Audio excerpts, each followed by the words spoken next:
welcome back to the channel. My name is Priscilla. If this is your first time seeing me, welcome to Kim Dave, the one place where you get a front row seat on everything fashion, DIY, and bits and pieces of my life since fashion school.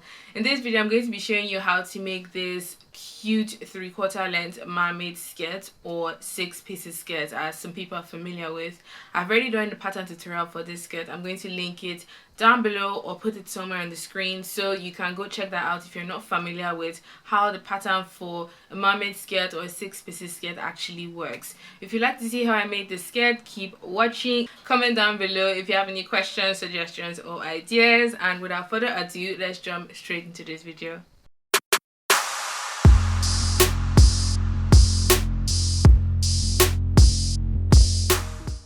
Let's get into the tutorial proper.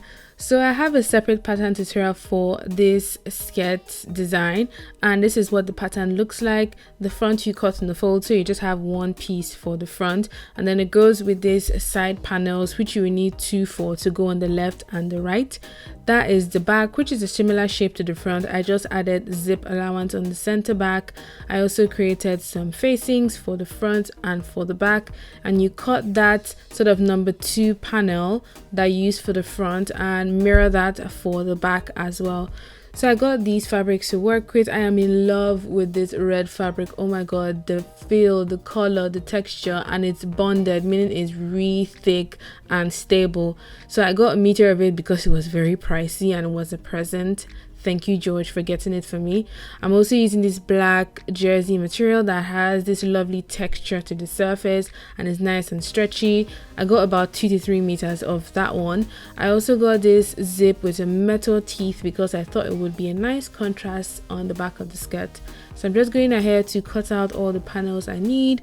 I cut my backs, my front, my facings. I cut the facing in the red material because that red material is quite stiff and stable, and to help to keep the waist stiff. So these are the number of pieces I have. I have that one for the center front, the 2 for the sides, and the 2 for the backs as well. So 2 panel left right, 2 panel left right for the back as well. I also cut my back pieces where the zip is going to sit, as well as the facings. I decided to play around with the placement of the material because I just thought that was a cool way to make the skirt really unique and very me. So as for the facing, I cut the front as one piece and then I cut the back as 2 pieces because I wanted the zip to sit on the center back. The first part to be starting to sew is the front, and I have pinned the left and the right side panels to the center piece of the skirt, and I just pinned them so when I take this piece to the machine to sew, I don't have to worry about anything moving around or acting funny. So I'm going to join these 2 side panels to the center front on my domestic machine on a 1 centimeter seam allowance. Just take your time if you're working with jersey because jersey is one of those fabrics that move when you sew. So just, be arranging the fabric as you're sewing. That's all I can say. For the back, as you can see, it has 2 sides, left and right, and I've also played around with color and placement of the fabric here, but we're going to be joining the side panels to the center piece. So the center piece is the black one and the side panel is the red one. So we're going to join those 2 pieces together. That's for the left and for the right. So I'm just sewing again on my domestic machine. This machine is like my best friend right now in life, and it has been a blessing since I got it, I tell you. So I'm just taking it nice and easy and finishing up that stitch. So once I'm done with the front, I'm going to join the side seams of the back panels to the front panels. So I'm just going on ahead here and pinning correlative sides. So the right side goes with the right side of the back, and the left side of the back goes with the left side of the front. And because the fabrics have different textures, it's easy to know which side is the front and which side is the back. So once I'm done pinning everything together, I'm going to leave my center back open but join the side seam on my domestic machine. So I'm just quickly stitching this down, but later on we will try it on to see if it actually fits and if I want to make any amendments to ensure that I look really snatched in this skirt. So I'm just finishing up that stitch, and I went ahead to try on the skirt and I realized I don't know if I've lost weight, I don't know if the material moved, but the skirt was really big on me at this point, and I just marked how much excess I wanted to sew off. So I took off excess from the two side seams as well as from those sort of in between seams that the skirt has. So in this front panel, for example, you can see I'd re-sewn that sort of center piece to side panel seam on both sides, and I did the same on the back. I just took in a little bit from each seam around the skirt, so it's sort of like an even adjustment all the way around.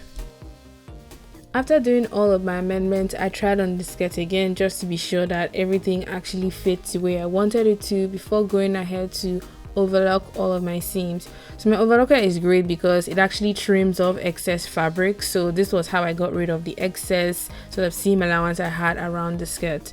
So this is what it looks like right now. I love when the inside of a garment is nicely finished. Even though you don't see it, it just looks really visually pleasing, and even when you wear it, it feels nice on your skin. So I've gone ahead and I've overlocked all of my seams. I'll overlock the hem as well because I didn't just want to think about it later on during the whole process.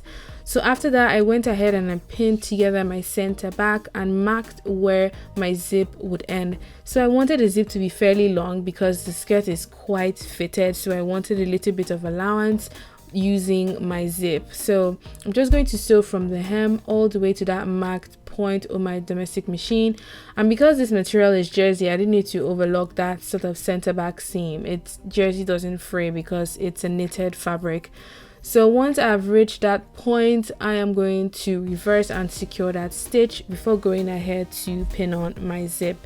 So I'm going to open up that center back seam and flatten it out, and then match each side of the tape of the zip to each side of the center back seam and just pin the zip along. I use a lot of pins when I fix zips because I don't just want to think about anything when I go to that sewing machine.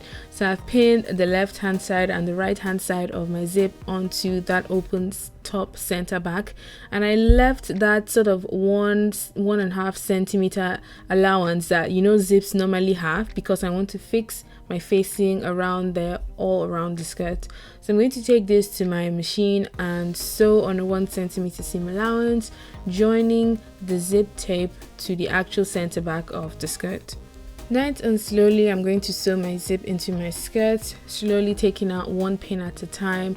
And I've changed my footer to the zip footer. If you can see here, it's like a plastic footer that has only one toe. So when I sew one side, I get to the end, I reverse to secure that stitch, and then I go to the other side of the tape and finish it off as well. So the next thing we'll be doing is to make the facing, which will go around the waist of the skirt. And remember to just cut off any excess that you took from that skirt measurement when you were making it more fitted for you. So I'm just going in now to join the side seams of my facing, joining both the left and right hand side to make it just one continuous piece. So once I'm done doing that, I'm going to take it to my overlocker and overlock the seams, that's the two side seams, as well as the entire bottom length of the thing, because when you sew the top of the facing to the top of the skirt, you're still going to see that bottom if you don't overlock it. So now that the facing is all done, I'm going to pin it together to the waist of my skirt, and I just like to put notches everywhere. If you've watched the pattern tutorial, there were notches on the facing, so I knew where to sort of match the facing to the waist of the skirt. So I'm just going in and pinning points that are necessary and crucial, joining side seam of facing to side seam of the skirt. And when you get to that center back where the zip is, we are going to fold the zip inwards like this and match the edge of the facing to the edge of the skirt. And you see the reason why this is a really cool way to finish off facings and zips at the same time. So I'm just pinning on this side to keep it secure and safe, and I'm going to repeat the same process on the other side of the skirt. So pin around the waist, the side seams, match notched points together, and then just match on the edges of the facing to the edge of the skirt along the center back. So now that I've pinned everything, I'm going to sew using one continuous stitch from left to right or from right to left, whichever works for you.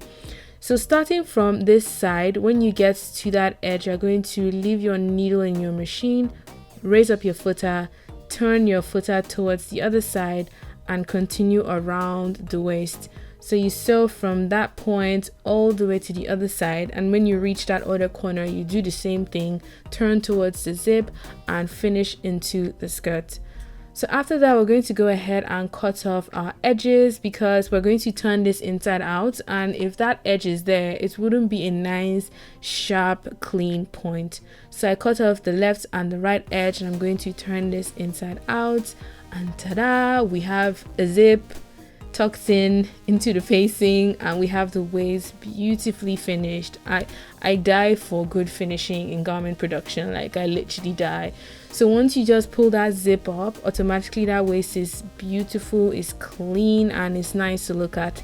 So the last finishing touch that I like to do is to sew a very tiny edge stitch holding that seam allowance to the facing. And what this will do is it will automatically keep the facing inside of the skirt when you wear it. So this is what the stitch looks like. It's like, I think it's about 0.5 to 0.4 centimeters. It's a really like delicate stitch. Just take your time. There is no rush in life. It's something that the more you do it, the better you become.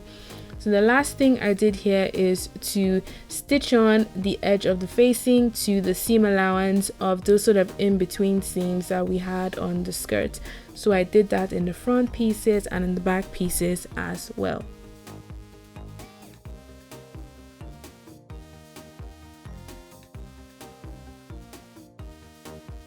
To finish off the skirt, I folded the hem in by 1 centimeter and stitched it all the way around to just finish off that skirt hem beautifully and nice all the way across. And this is the finished skirt. So it looks a bit loose, but I actually like that because it means I can breathe while I have it on, and I can tuck garments into the waist of the skirt. But it looks really nice, really luxurious. It looks more expensive than it actually is. I love the fit, I love the cut.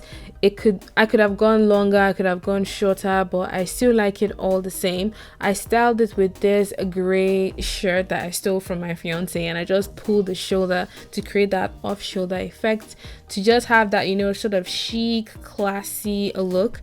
And I paired it with these red shoes, and it's just a divine look. And I love the fact that you can actually walk freely in this skirt. Like, isn't it a blessing when you can move freely in your clothes and you're actually comfortable in them? I really like that.